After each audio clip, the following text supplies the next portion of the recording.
నిర్మల్ జిల్లాలోని మున్సిపాలిటీలో తమ అభ్యర్థులను గెలిపించాలని ఎమ్మెల్యే వేడిమా బొజ్జు అన్నారు. 2 ఏళ్ల పాలనలో చేపట్టినటువంటి అభివృద్ధి పనులను చూసి ప్రజలు ఓటేయాలన్నారు. బీజేపీ బీఆర్ఎస్ పార్టీల మధ్య అంతర్గత ఒప్పందం ఉందని ఎమ్మెల్యే ఆరోపించారు. జిల్లాలోని నిర్మల్, భైంసా, ఖానాపూర్ మున్సిపాలిటీలో కాంగ్రెస్ పార్టీ అభ్యర్థులను గెలిపించాలని ఆయన కోరారు. ఖానాపూర్లో పోటీ చేస్తున్నటువంటి 12 మంది అభ్యర్థుల పేర్లను ఎమ్మెల్యే ప్రకటించారు. ఆ పార్టీ నుంచి ఎవరైతే చైర్మన్ క్యాండిడేట్ ఉన్నాడో కాబట్టి అతనే చైర్మన్ అయితే చాలా మంది ప్రచారం చేస్తున్నారు.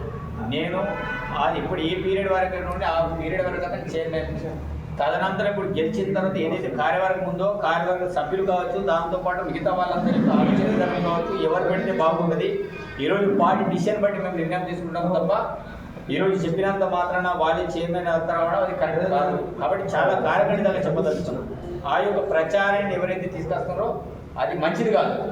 అది పాత చైర్మనే కావచ్చు, లేకపోతే ఉన్నటువంటి అభ్యర్థులే కావచ్చు, లేకపోతే మేమైతే మిగతా వాళ్ళు ఇంకెవరైనా కావచ్చు.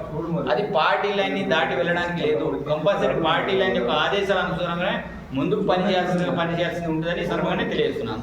ఇప్పుడు ఇది ఫైనల్ అభ్యర్థుల జాబితా 100% ఇదే ఫైనల్. దీంట్లో ఎలాంటి వేరే లేవు. బట్ దాని మీద దీన్ని చూసుకొని మిగతా అయితే ఇదే పేరు మీద ఇంకొకసారి ఇప్పుడు మేము చేసిన సర్వేలు ఇప్పుడు 4 సర్వేల్లో యాసిడ్గా ఏ పేరు కూడా మనకు తేడా రాలేదు. 99% మేము ఏదైతే అనుకున్నాం అదే రకమైన సర్వేలో మనకు పాజిటివ్ వచ్చింది. కాబట్టి సర్వేలు కావచ్చు, ఉన్నట్టు జనాలు మంచితనం కావచ్చు, 100% వీలైతే 100% వీళ్ళు మంచి అభ్యర్థులు అనే కాన్సెప్ట్ తోటి ఈరోజు మనం ఈ యొక్క అభ్యర్థులను పెట్టడం. ఈరోజు కొత్త సర్వే వచ్చినా ఇప్పుడు ఎలాంటి మార్పు జరగదు.